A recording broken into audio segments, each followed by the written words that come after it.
All right, so we're going to get started. Just want to welcome everyone to today's webinar. This is part of the Blockchain and Gaming in Education webinar series. We've actually changed the title to include gaming because we've added a new webinar, which I'll speak up to at the end of today's session. So now we have 4 webinars in this series. We are mainly focusing on blockchain. Today's presentation is focused on digital credentials. The title is Digital Credentials and the Pursuit of Self-Sovereignty. And we're very fortunate to have Dr. Natalie Smolenski as our panelist or speaker today. Natalie is the head of business development at Hyland Credentials, located in Dallas in the US. And we're also fortunate to have as a facilitator my colleague, Dr. Alex Grech, the executive director for the Commonwealth Center for Connected Learning. My name is Kirk Paris. I'm the advisor education at the Commonwealth of Learning, and both my organization and Alex's are co-sponsoring and co-organizing this event. Today's presentation will be, I've already talked about the title.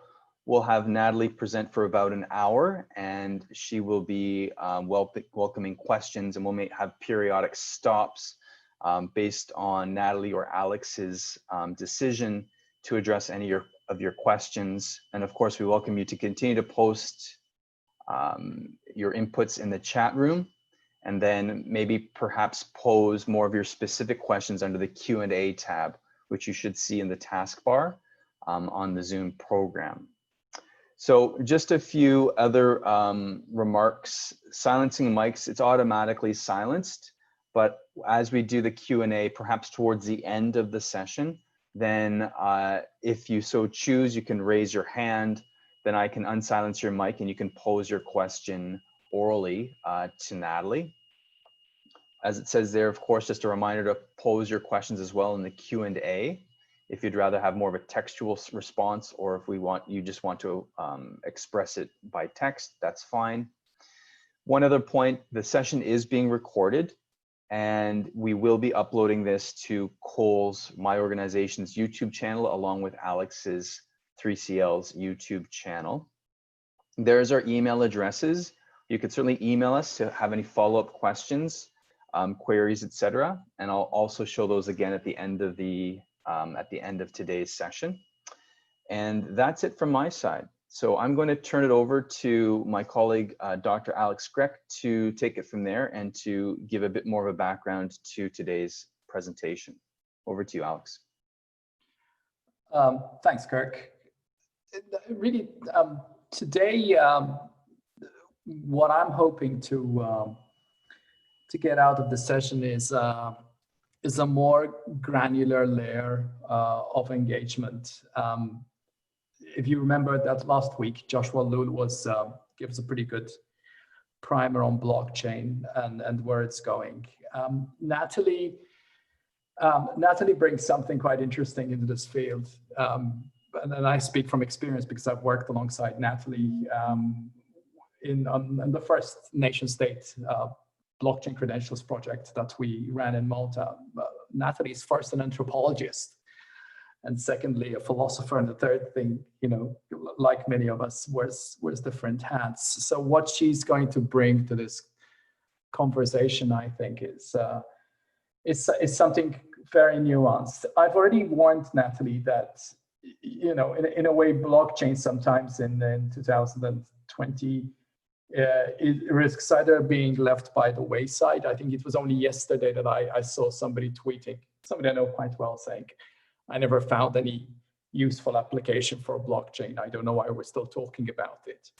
And yet at the same time, like some of you involved in even EU-funded projects, we're constantly trying to grapple between, on one side, some pretty technologically deterministic views that, build it and they will come. And on the other side, as we know, the various challenges that some of us who are still in the I guess, teaching institutions, some of the challenges we've all been facing, particularly with the face of the pandemic. So I'm really looking forward to this call. So I think, Kirk, you can stop sharing your screen and we can leave it up to Natalie to run on.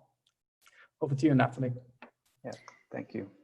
Thank you so much, Kirk and Alex, for the very kind introduction and for inviting me to be present with you today. Many of you I have not met yet on the Cole side, and it's lovely to meet you. My contact information will be shared at the end of this presentation, so please consider this an invitation to have an open conversation and an ongoing conversation. I want to talk to you today about self-sovereignty in the context of education. Education is, interestingly, the area in which the concept of digital self-sovereignty has perhaps seen its most comprehensive elaboration to date. And that is in part because of the ongoing reliance of not just educational institutions, but education as a social currency on credentialing. And we'll talk about that in a moment. But the importance of digital self-sovereignty is, of course, it extends far beyond education. Because we are right now not only rethinking the purpose of the university, so who is the university for and to what end, but we also are at a crossroads when it comes to digital privacy. As software continues eating the world, and as internet connectivity and internet-based delivery of services becomes ever more mission critical for the day-to-day functioning of our societies, the way that that infrastructure is used is coming under increasing scrutiny. And as part of that, what we're seeing is that internet freedoms are increasingly coming under threat in a number of countries worldwide. But wherever these kinds of measures are implemented, then has ripple effects throughout the entire world.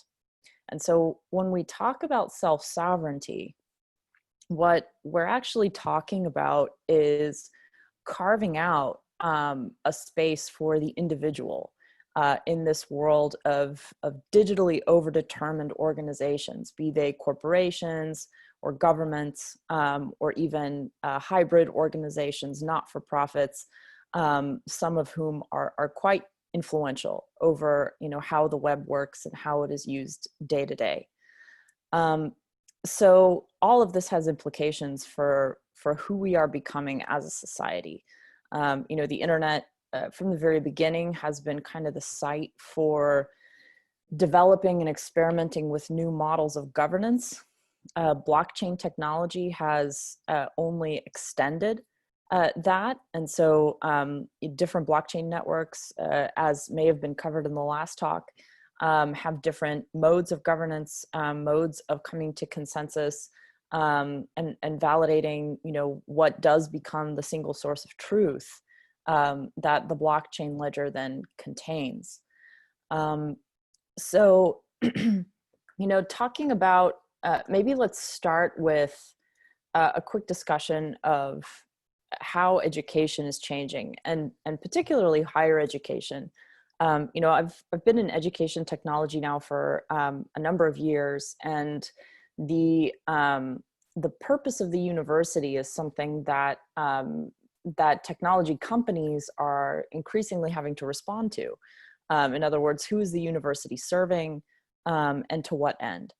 So, traditionally the university has had, you could say, three overarching purposes.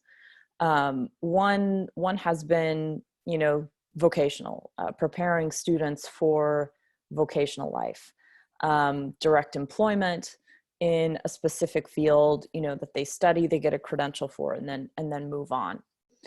The problem with this model, or the reason it's coming under pressure and strain at this moment, is that the pace of change in virtually every industry has gotten so fast that, by the time someone finishes a 4-year degree in a topic, let alone, a 3 to 10-year PhD, the knowledge they've cultivated is often already out of date.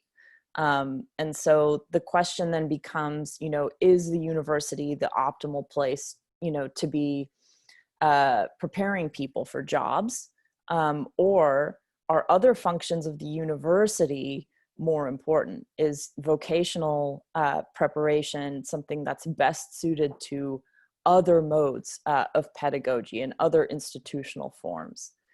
And we don't have a good answer for that right now, nor is it necessarily an either or, but it's an open question, particularly, in the age of COVID-19, where we're seeing it, that tuition is remaining unchanged at universities, but the delivery of education is moving entirely online.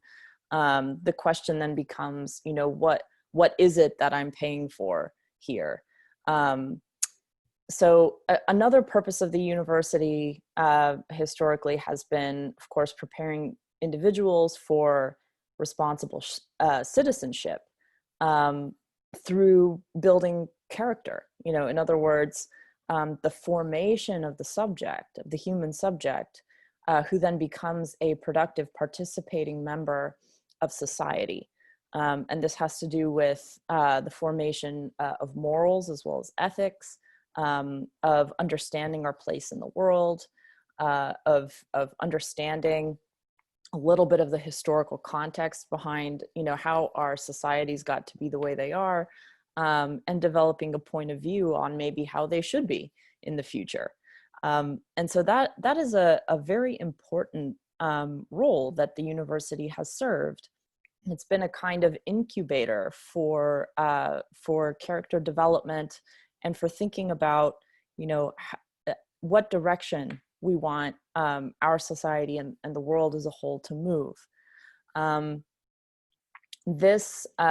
This purpose of the university is hard to quantify in terms of cost.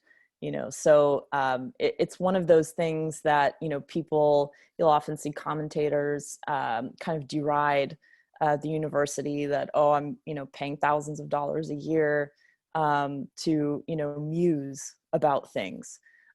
This is a long-standing critique of the liberal arts, the humanities and social sciences, as kind of, because they're not directly vocational preparation, they're kind of, not worth paying for.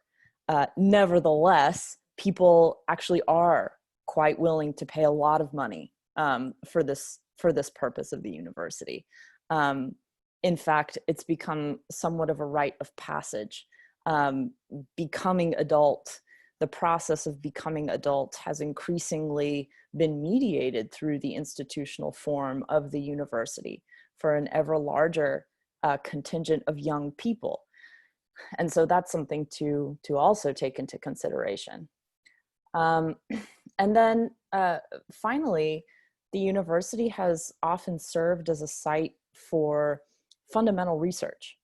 So asking and answering the kinds of questions that may not have, a direct route to commercialization or to market, that may not be connected with, solving certain social problems or policy objectives, that may not have immediate practical application, but sort of, science for the sake of science, for the sake of building a tradition and building knowledge that can then be used, universally.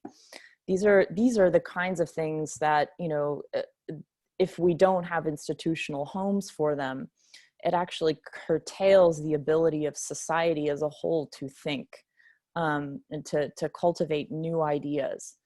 And so the question then becomes, if the university no longer is incentivized to fund fundamental research, then what other institutional forms can be charged with taking up this mission? So, those are some of the open questions that we are living right now about the university and its future. And as I mentioned earlier, those are kind of overlaid with this renewed emphasis on the importance of digital privacy, but more importantly, self-sovereignty, which does not mean privacy as such.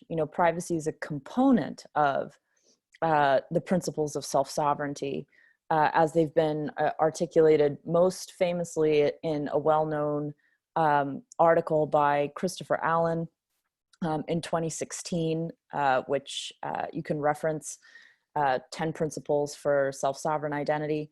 And they amount to a very robust definition of privacy.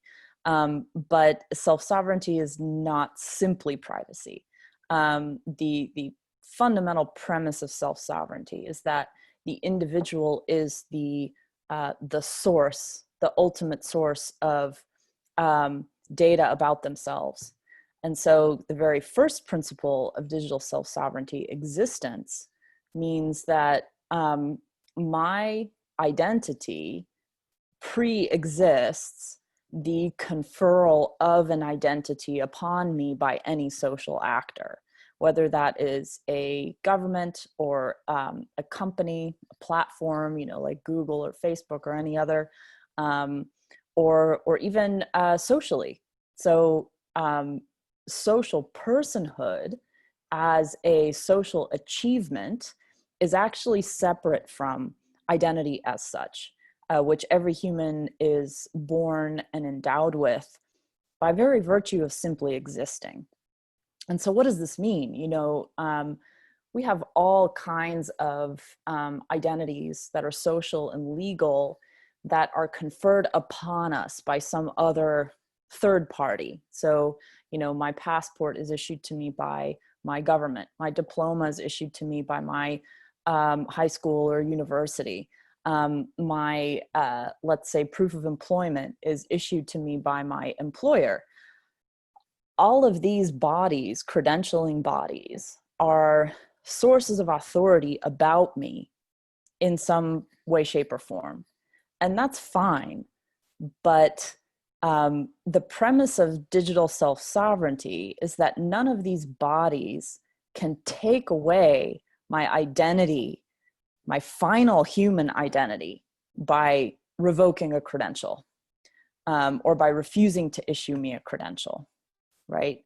And so,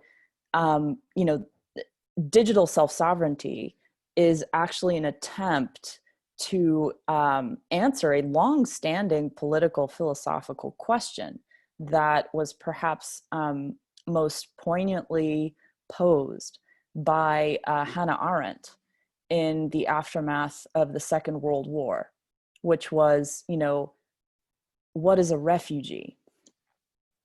One of the ways that the legal conditions for the genocide of a people were created was by slowly stripping German citizens and citizens of other countries of their citizenship.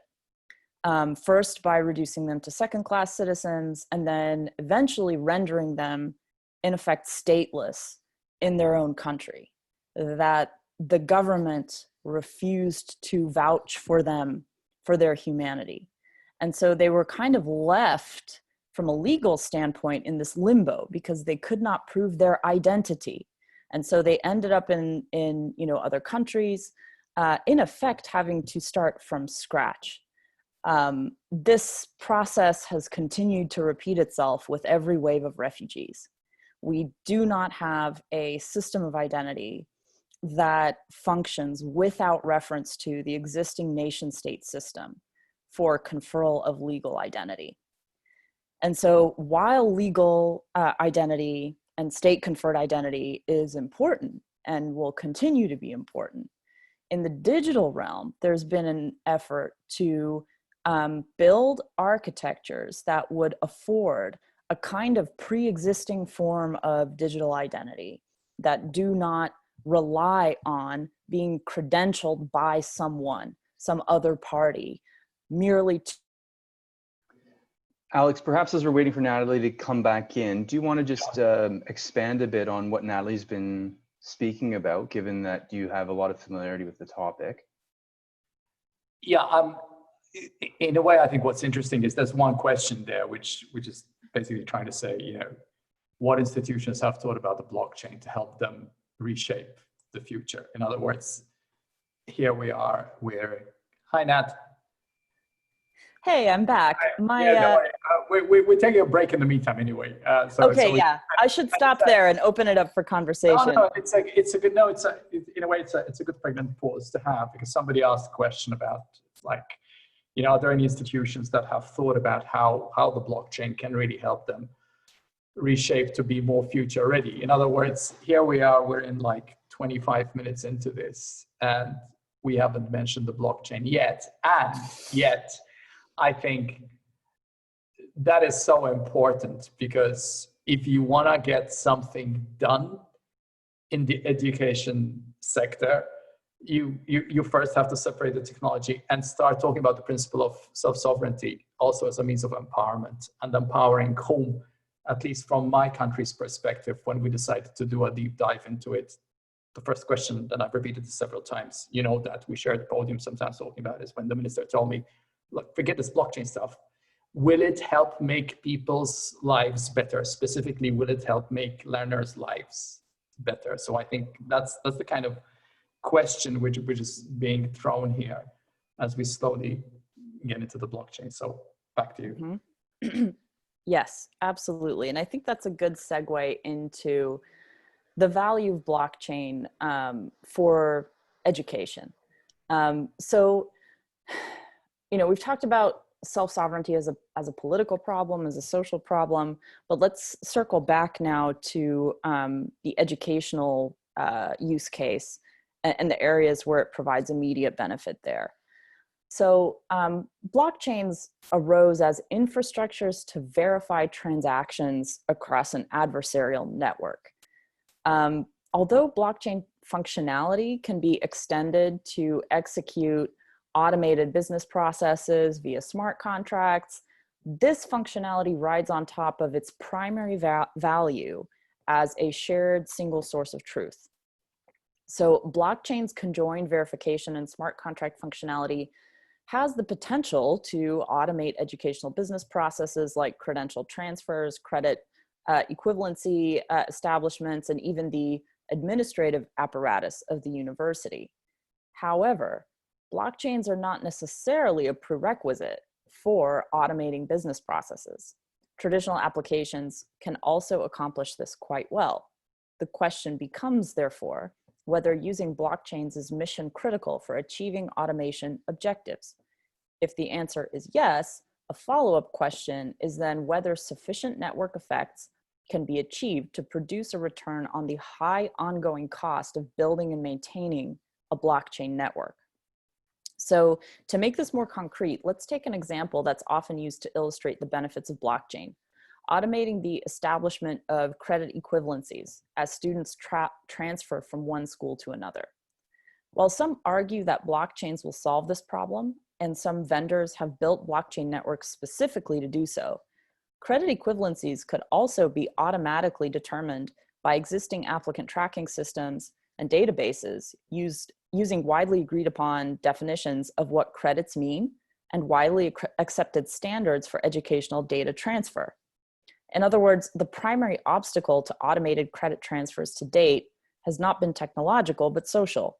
Every jurisdiction, down to even the school, often has its own credit definitions and may be reluctant to make those transferable by using definitions established elsewhere. In other words, at times, blockchain may be presented as a solution to problems that actually require off-chain forms of social consensus building. On the other hand, at times, blockchain really is the missing piece that enables an application to coordinate action across many different parties who would otherwise require a trusted third party to act as a mediator. Wolfe University is perhaps the most well-known example today of a school built entirely on a distributed ledger platform. As Wolfe founder Joshua Broge explains, we use a blockchain to create efficiencies by managing custodianship of student tuition, enforcing regulatory compliance for accreditation, and automating a number of processes. Wolfe has experimented with different blockchain models, beginning with an ERC20 token launched on the Ethereum blockchain and then moving to Stellar. The white paper for this they've been taken off of the Wolfe website, and Medium blog largely because they've shifted their public messaging away from references to blockchain because they didn't want the technology to take center stage. Instead, Wolfe now calls itself the borderless university rather than the blockchain university. However, other companies creating blockchain-based education platforms do prominently feature their use of blockchain. These include Odom and BitDegree, both of which use the public Ethereum blockchain and have their own ERC20 tokens. So while the promise of DLT for cutting administrative overhead and democratizing access to education is profound, Wolfe, Odom, and BitDegree are still pioneers in this space. In the near term, the primary value of blockchain for education is likely even more basic. It makes credential verification an order of magnitude faster, cheaper, and more secure. When used in combination with open standards, blockchains remove ongoing dependencies on issuing institutions, software providers, and third parties to verify official records. Moreover, blockchains enable direct ownership of digital credentials by both issuers and recipients. It cannot be emphasized enough that the use of open technology standards for digital credential issuance, storage, sharing, and verification is the precondition for realizing these benefits of blockchain technology. Just like any other type of software, a blockchain can become a walled garden if there's no way to make the data it references communicable to others. Accordingly, the development of shared open standards for verifiable credentials is one of the most rapidly evolving areas of the blockchain technology stack. The W3C verifiable credentials and decentralized identifier standards are seeing some of their first real-world applications in the education industry. This is largely due to the digital credentialing work that educational institutions, nonprofits, and educational technology companies have engaged in for years, and which has laid the groundwork for the formulation of the W3C standards. An early version of verifiable credentials, BlockCerts, was developed by MIT and the company Learning Machine, specifically for educational certificates like diplomas and transcripts. BlockCerts, in turn, grew out of the Open Badges standard for portable digital credentials, which was spearheaded by the Mozilla Foundation in 2011 and came into the custodianship of IMS Global in 2017. BlockCerts made notable security and portability improvements to Open Badges that enabled its use for a wider range of high-stakes credentialing use cases like diplomas and transcripts. The BlockCerts reference libraries were published in 2016 under an MIT free and open source software license. And in 2017, Learning Machine was the first company to launch a commercial BlockCerts issuing platform, which it sold to other institutions to issue digital diplomas and other educational certificates. Other companies soon followed suit, and some schools developed their own BlockCerts issuing platforms as well. In a related project, the government of Singapore forked the BlockCerts codebase to create their own open standard for digital credentials, OpenCerts. By 2020, hundreds of thousands of BlockCerts had been issued by various vendors, educational institutions, and even individuals around the world. Also in 2020, Learning Machine was acquired by enterprise content management software firm Hyland and rebranded as Hyland Credentials. So we're just at the beginning of this market, but that's a little bit of history for you. I'll pause there and see if anyone has questions so far. I can't see any questions, Natalie. But I hope people are looking at what Kirk is typing on the side. There's various references over there to some of the, I guess, the text that Natalie is citing. So if you have no further questions, I suggest we move on, Natalie. There is one. Is Malta going to use it for identity purposes? So in Malta, the application of BlockCerts to date has been primarily within the education sector. So it has been K through 12 institutions, higher education institutions, public and private, as well as professional licenses. So teaching licenses, licenses to practice law, or so-called warrants to practice law, are being issued as BlockCerts. Notary warrants are also being issued as BlockCerts today.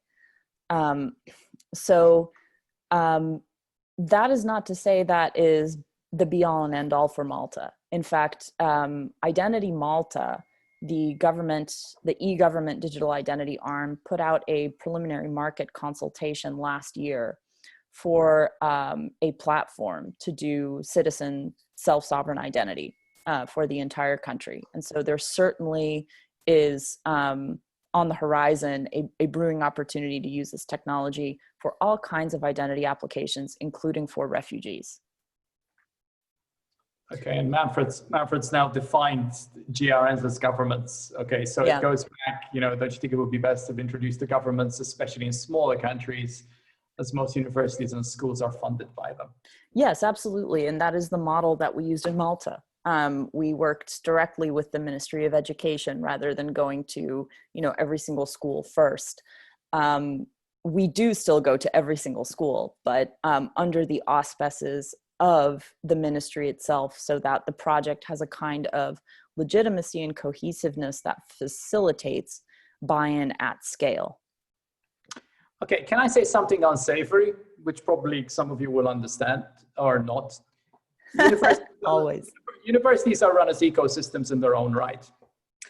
It is not an accident that the University of Malta is maybe one of the last bastions at the moment, which is still not rolling out blockchain certificates for a number of reasons.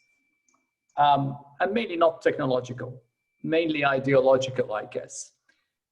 My view is that COVID, ironically, is going to accelerate certain resistances in a number of countries, not just in this country, in other places, that this thing is going to come back on the agenda. And again, I would like you to think about this issue, that just because the technology exists to solve something, it doesn't mean that people will go and use it. There are other barriers in place, okay? So the analogy of, is the blockchain looking for a nail to hammer in, okay, remains right now, okay? Just think in terms of how many important projects there are worldwide that have been trying to push the blockchain as solving serious pedagogical issues, namely that many education institutions remain rooted in the 20th century. COVID-19 has laying bare a lot of those issues. Now, does that mean that, the blockchain will suddenly get revived? I think we're going to be seeing some interesting things happening over the next 6 months. Sorry, Natalie. No worries. Thank you, Alex. And we do have another question here. MIT's provost suggesting that diploma issuance is the tip of the iceberg. Is MIT or any more traditional institutions across the globe rethinking recognition of learning beyond the diploma? The answer is yes. I mean, virtually all universities are. And this has already found expression in international standards bodies like IMS Global, who have developed a new open standard for something called the Comprehensive Learning Record, or CLR, which is basically a glorified academic transcript that also includes extracurricular and co-curricular activities, including internships, jobs, participation in sports and artistic activities, to paint a much fuller picture of what students achieve while at university. But, increasingly credentials are also being uncoupled from a university education as such. And that has been a long-standing trend through the micro-credentialing movement and alternative schools that do offer credentials that are not diplomas or even academic transcripts.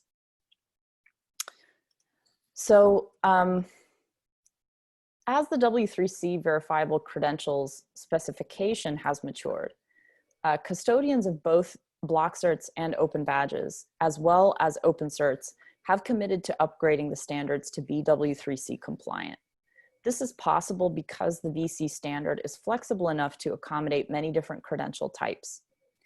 As the education industry standardizes around using VCs, credential exchange and interoperability across software platforms will be significantly enhanced. In addition, the work being done by the W3C Educational and Occupational Credentials in schema.org community group will standardize the definitions of educational credentials to significantly facilitate the processing and exchange of educational records between schools and across borders. So all of this means that as technological standardization around credentials proceeds, we're laying the railways for basically a path to seamless and truly automated credential exchange between institutions. This has been a long-standing dream in education. The technology standards are one piece of the puzzle, but the social standards around what credentials mean, what credit transfers and credit equivalent means, that's another big piece of the puzzle that blockchain has nothing to do with and technology standards have nothing to do with. So there's a lot of work for all of us to do to create this kind of global village of universally intelligible credentials. There's another question here. What was the underlying reason Singapore chose to develop their own version of block certs and rebrand it as open certs? Was it the platform, the business process, or any other technological element of block certs? That's a good question. You know, it really came down to the government wanting its own implementation. And, you know, you'll see this a lot, particularly in the early days of a technology. There's this need to take something and make it our own and say that we built it and, you know, say this is ours. As the technology standards mature, that kind of idiosyncratic development will likely cease in the same way that, you know, countries don't use different versions of TCP/IP today. They do not use different versions of GPS. And so open certs was developed initially as kind of a version of block certs, but it is now becoming a verifiable credential, just like block certs, just like open badges, just like every other type of digital credential. And once they're all verifiable credentials, it won't much matter, you know, what previous technology standards they were using. They will be interoperable, exchangeable, and verifiable. So you can see that project as kind of an indicator of the very early stage of developing a verifiable credentials market. So, you know, what are the benefits of using blockchain for credential validation in education? Well, first and foremost, eliminating records fraud is perhaps the most obvious one. Academic records fraud is pervasive and widespread. Studies estimate that over 100,000 degrees are simply purchased every year in the United States alone. This includes more than half of all PhDs. Moreover, validating the authenticity of a record is a separate process from validating the authenticity of a school. So a real diploma may be purchased from a fake school. Fake diplomas that look like they're real can be purchased from real schools, or sorry, from fake schools. In 2012, you know, there were more than 3,300 unrecognized universities worldwide. Many of them are simply diploma mills, and today that number is likely much higher. Real schools often do have their academic records tampered by recipients looking to increase their chances of admission to particular universities or jobs.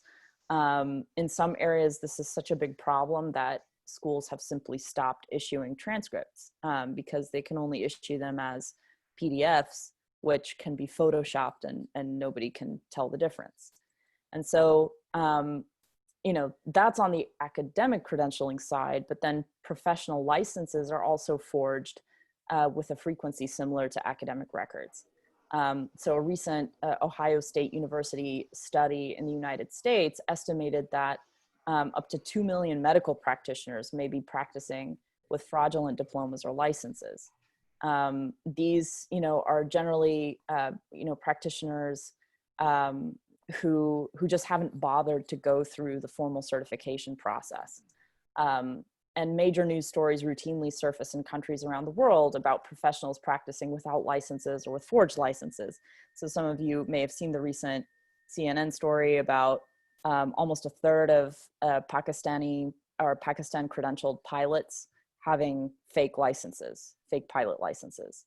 And so now the aviation ministry in Pakistan is very concerned and is taking steps to proactively fix this problem.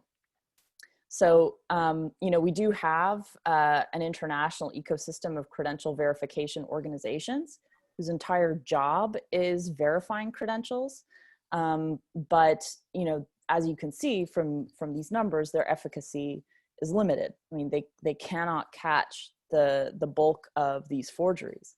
And so using blockchain with open standards that make use of advanced cryptography in combination with digital signatures, they can now validate both the provenance of a credential, so who issued it, and the authorized recipient to whom it was issued.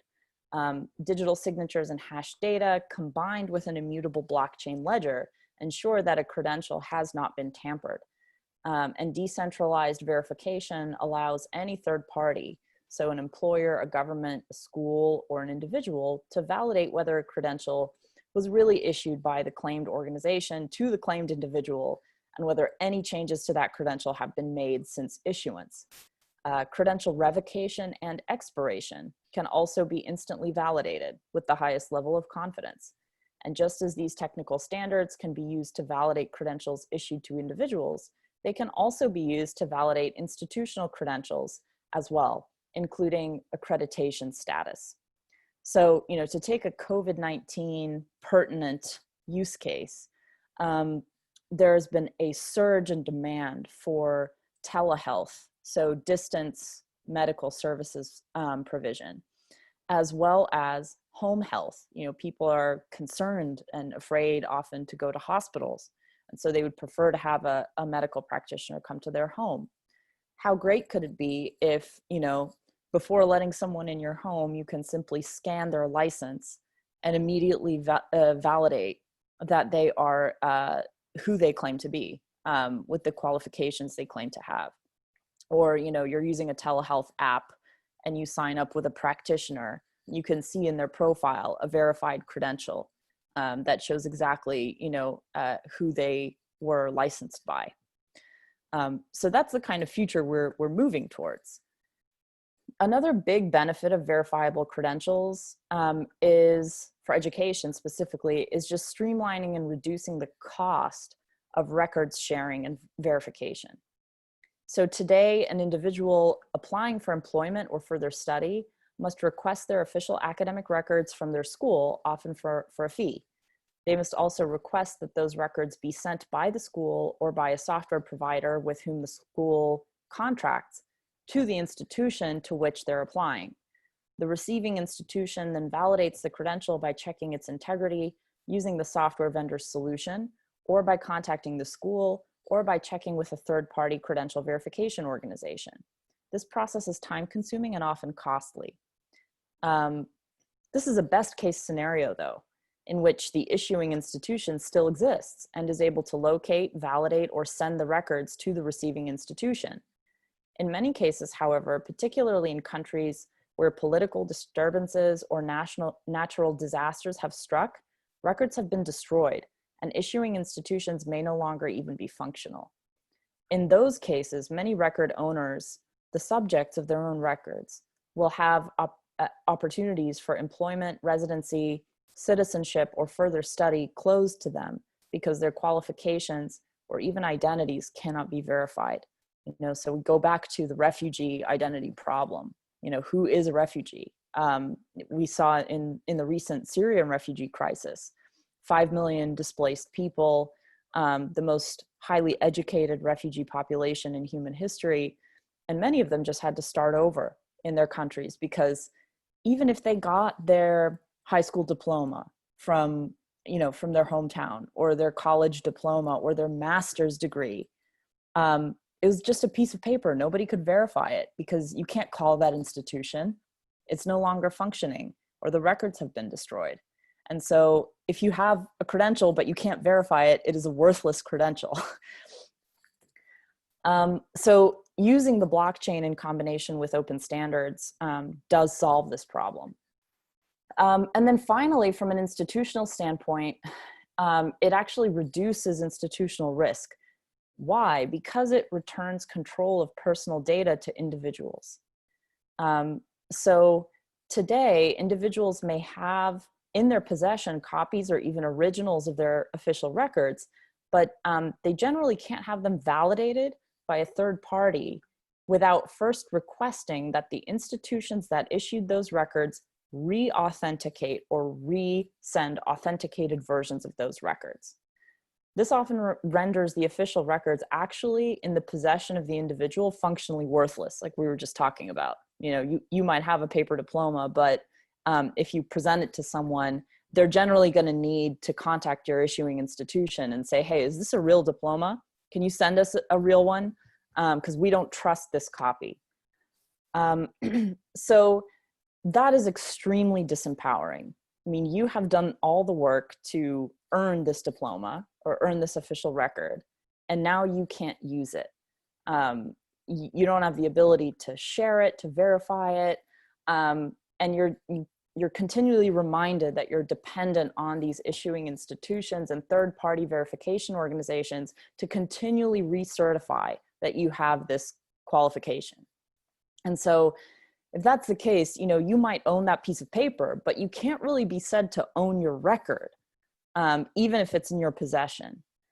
So that problem also actually increases liability for institutions who are tasked with being the lifelong curators and validators of official records on behalf of their constituents. So not only does your institution have to retain and safeguard an ever-growing trove of personal data, but since they are the ones sharing those documents on your behalf, they have to comply with onerous regulations to protect your privacy. So, you know, fines for mishandling data can be punitively high, particularly under the GDPR, which is probably the strictest privacy regulation that's ever been rolled out. And so institutions have, you know, real risk management problems. And using a blockchain in combination with open standards, you can anchor a credential to chain, give the individual now direct ownership of that record. So they not only are in possession of it, but they can prove that they own it and that they haven't tampered with it and who it was issued from and when it was issued to them. So now individuals have a usable record that they can reuse ad infinitum, instantly without charge with anyone they choose. Digital blockchain records do not need to be reissued every single time they need to be used. They can be revoked when needed by the issuing authority, but otherwise it's a lifelong record. And so that moving that locus of records ownership and sharing to the individual, placing that burden on the individual rather than the institution, means that the institutions can now eliminate some of the need for storing this large amount of personal data for long periods of time, and de-risks institutional data management by dramatically reducing the circumstances under which an institution must share constituents' personal data. So now if I'm an employer, I can just ask you directly for your records instead of having to go to your institution, and your institution doesn't need to worry about violating, you know, privacy laws by accidentally sharing your record with unauthorized parties, because now ownership and verification have been decentralized. So any questions there? Nat, there's quite a few coming in, so let me take them through sequentially. Some of them you might have partially answered. So the first one is about the W3C, and it says, is the W3C group working with credential clearing houses to position this global village you mentioned, or are these types of organizations working only with proprietary offerings? It seems that this would run counter to ideas of open access and equity. Yeah, so, you know, traditionally clearing houses have been kind of a necessary middleman for records verification, because individuals couldn't be trusted to own and share their official records. The clearinghouse would often act as a custodian who would share verified copies of records on the individual's behalf.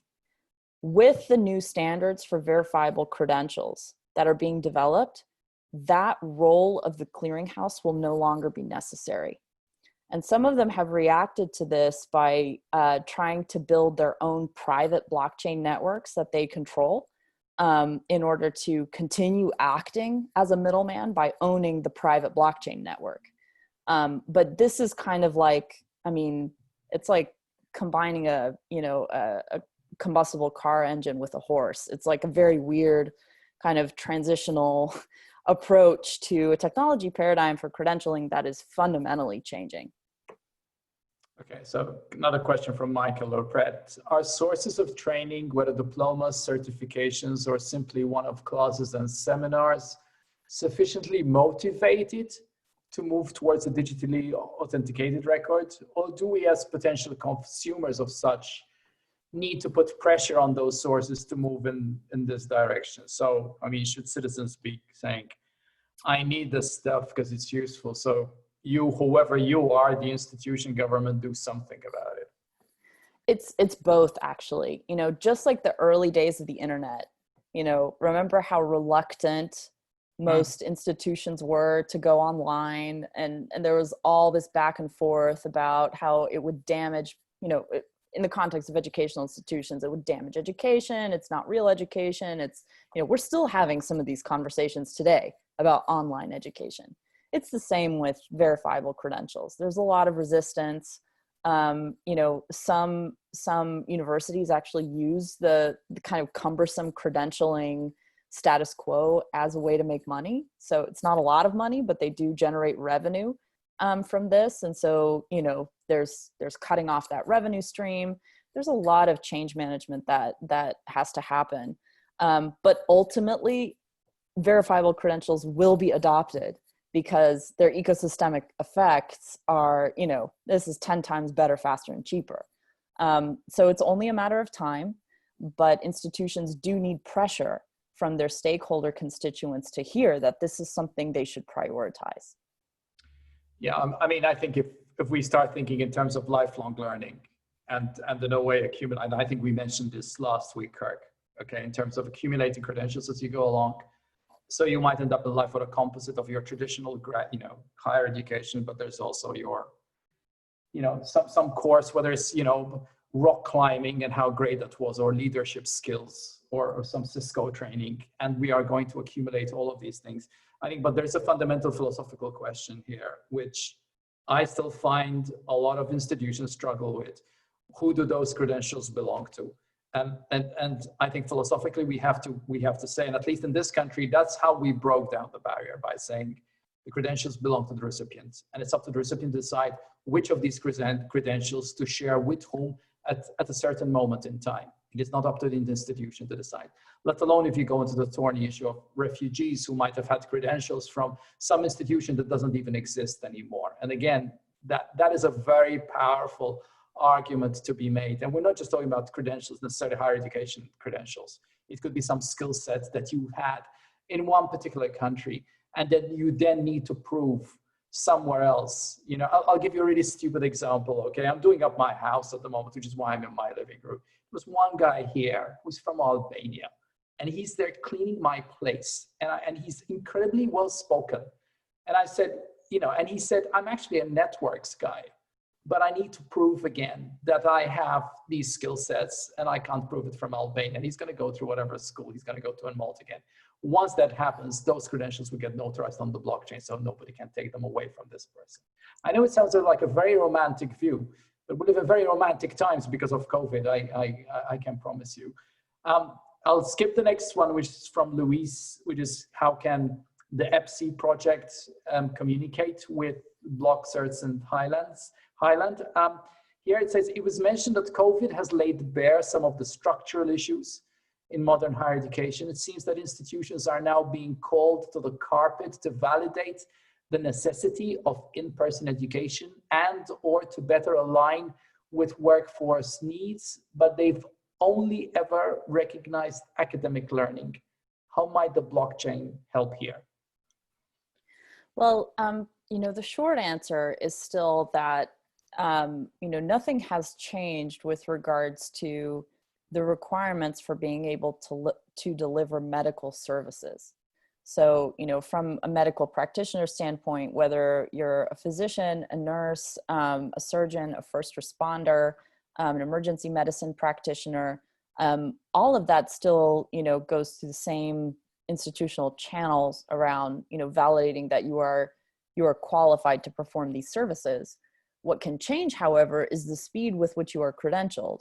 And so, in the United States, for example, it takes an average of 3 months for a physician to receive their license from the time they have completed all of the requirements to practice medicine to, the paperwork they have to submit, the bureaucratic process of credential verification to receiving the license, which is usually still a piece of paper.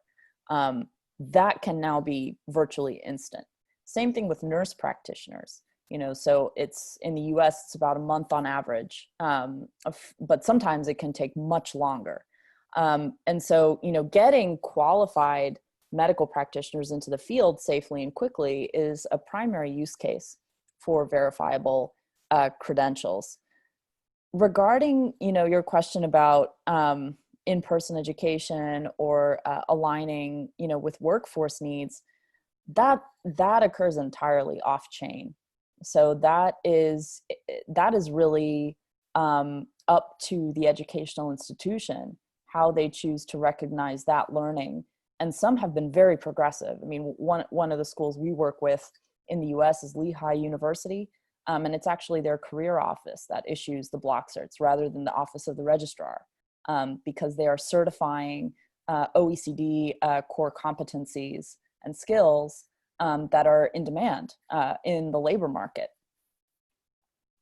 I'm quite intrigued by this one, which says verifying the credential doesn't seem like a practice used by employers today. Isn't there a shift needed by hiring entities? Remember, hiring entities might also be third-party intermediaries, HR companies, recruitment firms as well. What's being done in this regard?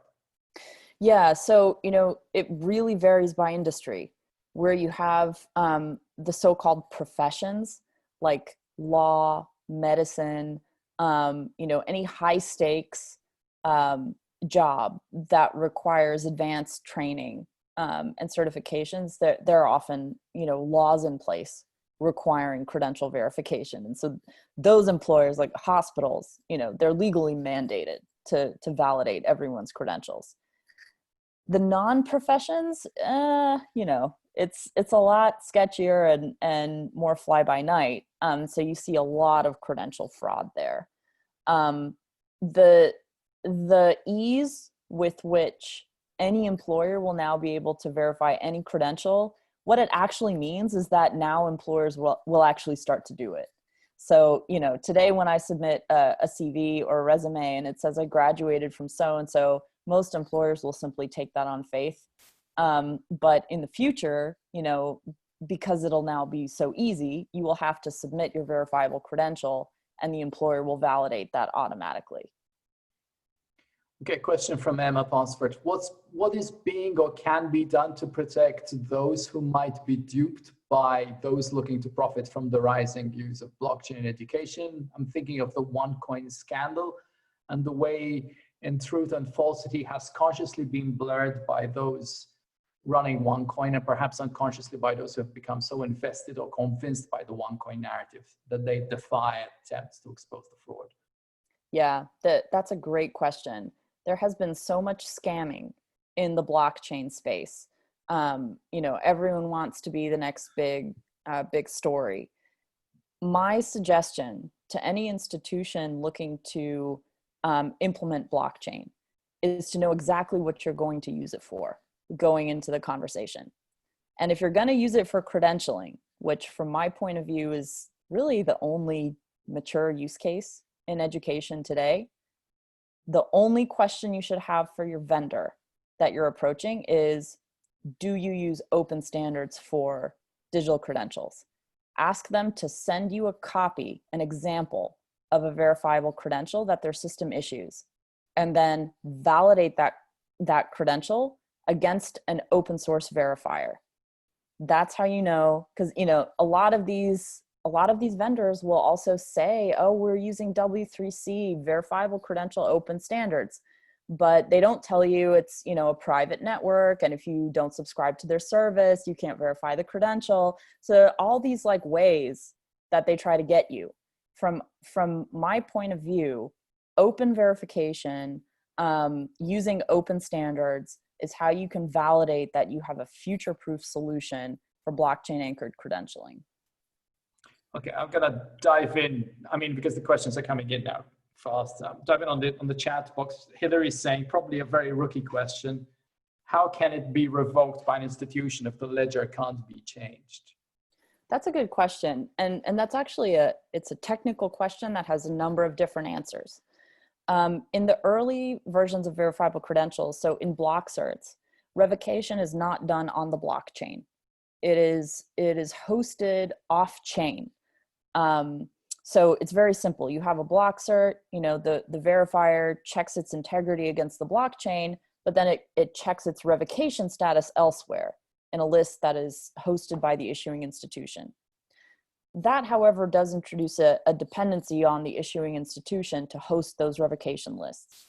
And so other proposals have been put forward, like within the EBSI, I believe there's a proposal for a revocation blockchain, a separate blockchain that only stores the status of the credential. The W3C is also working on a decentralized identifier open standard, which isn't as mature yet as verifiable credentials, but they're designed to be used in tandem together.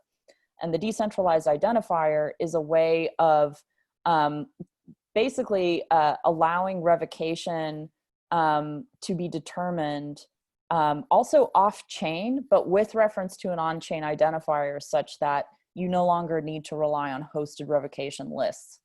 So that's a technically complex answer to your question, but there are a number of ways of dealing with revocation. Yeah, in a way this kind of dovetails into it, but maybe the answer is not technological. What are the biggest hurdles to automate processes via self-sovereign identity and blockchain in schools? Yes. So the biggest hurdle is, well, there are two big hurdles. One is that, you know, software systems purchased by universities tend to be fit for purpose. So what happens is universities license many different software platforms to do many different things, but what they need are platforms that all talk to each other so that they can pass, you know, data from one system to another as part of an automated workflow and come to, you know, the outcomes that they need. That doesn't need to happen with a blockchain. I mean, that can happen via, you know, standard API integrations, and those are services. Those types of integration services are things many companies provide. The other big obstacle, I would say, is that you know, it is political, actually. You know, because you can have what often happens in larger organizations, not just universities, but, you know, governments, companies, that different departments license different software platforms, and they each kind of are very protective of their software.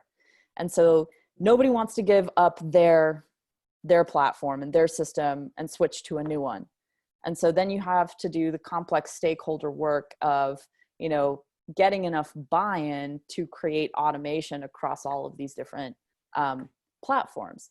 And some applications of blockchain have actually been proposed to do that. So in the United States, the Department of Health and Human Services is piloting a blockchain system for procurement that works across 5 different government agencies. And, you know, the majority of the value of this platform is simply in getting these 5 different agency systems to talk to each other without anyone having to give up their system.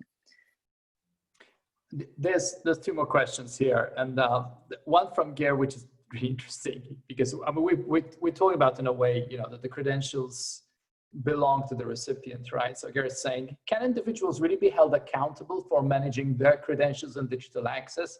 And also, if you don't need them so often, how can we prevent that many people forget how to use or get access to their apps? So private keys and all that stuff. Yeah, that is the real question, you know, the question of usability.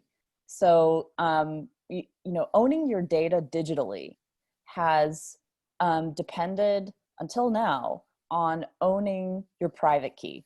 So owning the cryptographic proof that you actually own a credential or money or, a deed to your land or your house, a title to your vehicle, you own your keys, you own your property. And this is the root of the saying, not your keys, not your coins.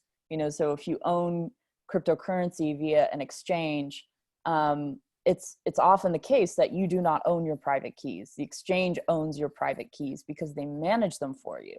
So these platforms know that it's going to be hard for individuals to manage their own keys, so they provide that management as a service.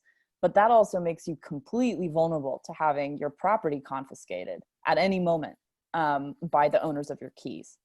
And so one of the big questions that the W3C Credentials community group has been working to answer is precisely how to make key ownership and key management easier. And the decentralized identifier specification is in part how the answer to that question is being developed. So things like social key recovery are being debated, where, if you lose your private key, can you get 3 out of 5 people you've designated in your social network to vouch for you and then get it back? That's one example, but there are many, many on the table. Okay, the last one I can see here, which is an answer, is from Devendra. Said, what's your take on compliance with data protection laws of your personal data on the blockchain, considering there's a requirement according to law for a data controller? Who would be the data controller in the block certs system, for example? Yeah, that's a good question. And the answer is that there's not a lot of legal precedent yet with GDPR, because it hasn't really, we don't have a decade of cases being brought to court and decided, particularly around blockchain. So right now there's a lot of speculation about, who is data controller, who is data processor. In short answer, the educational institution that issues the credential is unambiguously the data controller. Still, they are still responsible for determining what data actually gets anchored to a blockchain, regardless of the blockchain architecture. However, you have many different types of blockchains. In some blockchains, that credential data is put directly on chain, like some private blockchain implementations. And that raises real privacy and compliance concerns. Whereas, interestingly, public blockchains in some ways are much better about this, because since they're public, they were designed from the beginning to not allow private data or transaction data to be anchored to chain. So in a block certs model, for example, and verifiable credentials, all of the actual credential data is stored off chain. It's not on chain. And then the question becomes, of the stuff that's actually on chain, like public keys or hashes or decentralized identifiers, to what extent is that PII? And the answer is often, it depends. It depends on how it's used. So this is, still very much an area that's under development, but any serious company working in this space is designing from a data privacy by design and default point of view. Okay, I think it's a final question from me, really, because it's at the back of my mind. And I also know that Luis, had to go for another meeting, but it's something which is very recurrent in our discussions, right? So if we understand, okay, and there's this magic word called interoperability, which seems to mean different things to different people. It seems for technical people, it means one thing. For people, say, involved in the education sector, where interoperability means that I have a degree from one country and I need it to be recognized in another country. So if we follow this kind of argument of interoperability as portability, we understand that interoperability means that infrastructure should support any number of different verifiable credentials. Mm-hmm. Which entity or entities should decide which credentials are indeed verifiable credentials and which aren't?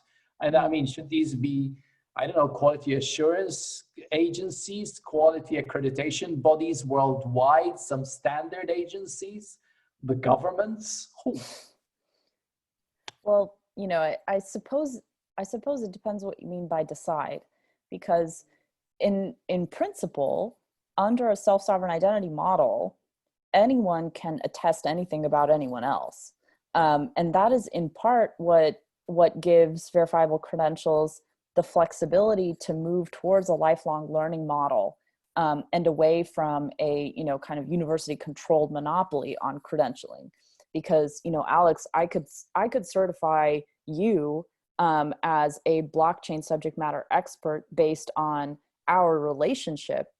And that could be a verifiable credential that you could, say, put on your resume or something, in the same way that, you know, on LinkedIn, you can collect recommendations from your peers and colleagues. But everyone knows that that verifiable credential was issued by me, Natalie, and not by the government of Malta. And so they weight it accordingly. And that's where the verifiable credential standard does not do away with the off-chain social authority that will give different credentials a different kind of weighting. All it does is it validates that, yeah, Natalie really said that about you. This isn't just you making up that Natalie endorsed you for something.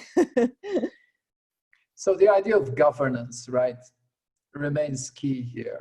And that is, I think, the tension we're still living in, no? Decentralization.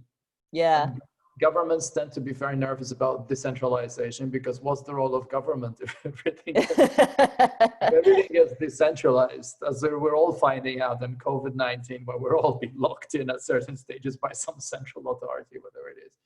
That's but right. Again, it's something that, at least in my part of the world in Europe, this is going to be a very engaging topic, because a lot of money is being invested in building some sort of infrastructure which can then support some form of verifiable credentials. And yet, on the other side, if you're looking at Germany doesn't operate as some sort of homogeneous whole when it comes even to recognizing credentials within Germany, let alone something that comes from Germany being recognized in Spain. Right. That's the real issue that we're dealing with. So sometimes I think this portability issue is something which I question. So I don't know whether it's best to prove that something works nationally, or or within a city, or for people to be encouraged to move one level up, because the risk we have is that interoperability might remain a dream, at least, despite the fact that technically the technology can do it. Okay? Right. Where something, I think, which is going to be a dilemma for many people. I'm looking at time, Kirk. And Natalie, do you have more material you want to share? Because I found this very engaging. Yeah. You know, I do have a few words to say for the policymakers in our audience, because I do know that some people here do work in government or for government. You know, when you're driving change and seeking to adopt new technologies, as you know, that presents opportunities and challenges. The challenges broadly fall into two categories: ideas and logistics. So, you know, the way people think, and then what people do. So ideas, challenges include needing to think in new ways, emotionally accepting new trade-off decisions. So new ideas have different advantages and disadvantages than do old ones. Sometimes difficulty imagining what change will look like or what success looks like. Changing roles and responsibilities, you know, that people feel comfortable with.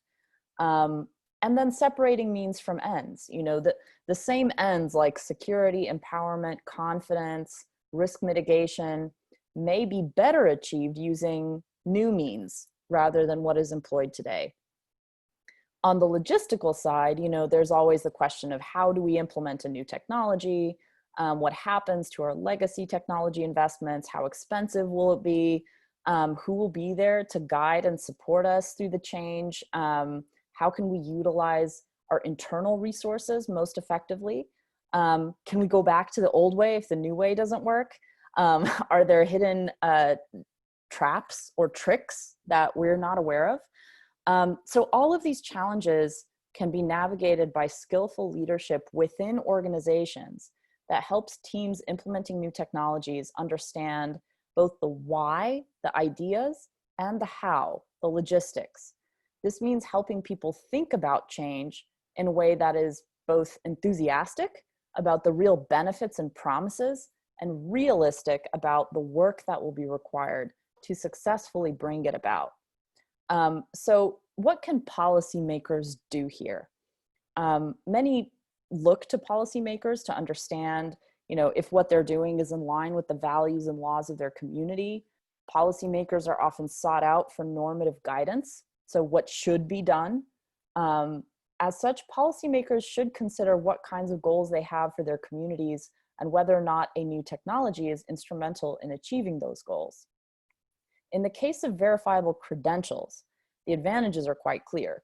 They increase trust across the board, they speed up economic transactions, they streamline the process of applying to schools and jobs, they facilitate and add security to cross-border mobility, and empower holders with verifiable records of lifelong learning. So it seems quite clear that implementing, a blockchain-based credentialing solutions benefits educational institutions, students, employers, and as a result, entire economies. When examining laws and policies, it is good to ask if a regulation intended to achieve a particular objective, for example, validating that a credential was issued by the correct authority, is tied to a technical implementation that is too specific. In other words, legislation that mandates particular technical implementations can end up stifling innovation as technology evolves at a rapid clip that often can't be anticipated.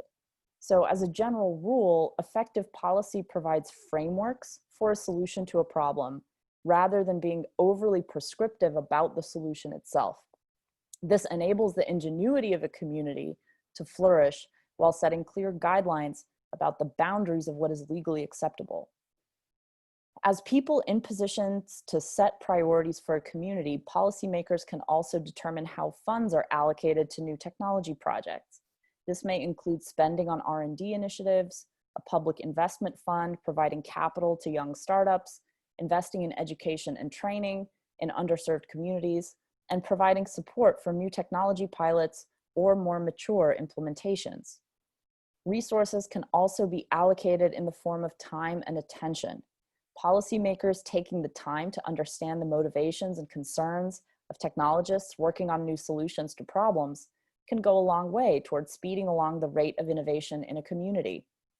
In taking this initiative, policymakers also open the door for technologists to understand their concerns as well. Where policymakers and technologists see one another as enemies, cooperation stalls and mistrust can polarize a society. And we've seen this happen, in the United States, where in effect, Silicon Valley, as kind of a stand-in for entrepreneurs and digital entrepreneurs, fundamentally mistrusts the government, mistrusts the media, and vice versa. The government fundamentally mistrusts them as well. So time spent building something together across differences of opinion and background is time well spent. So I'll leave you with that. Great. Alex, I was going to just wrap up. I was going to pose a question as well to Natalie. Do you have anything pressing that you want to address before I wrap it up? No, I don't. I'm also very grateful for some of these really intriguing questions that we've had. I'm really happy with the level of engagement we've had here. So no. Okay.